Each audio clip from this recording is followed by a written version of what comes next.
Excuse me? Why are you covering your nose? Think I smell bad? No, I do not smell bad. If I did, then I would be able to smell it myself. When was the last time I took a shower? September 25th of the year 2018.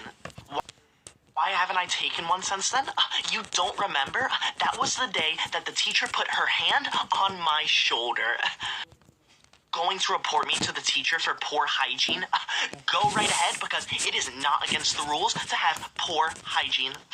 What's that, miss? They just told you that I have not showered in 3 years? That would be 100% accurate. You want me to leave the classroom and not come back until I shower? Are you kidding me? The school handbook does not say that I am required to shower. So I will be leaving, but I will be going straight to my lawyer about this.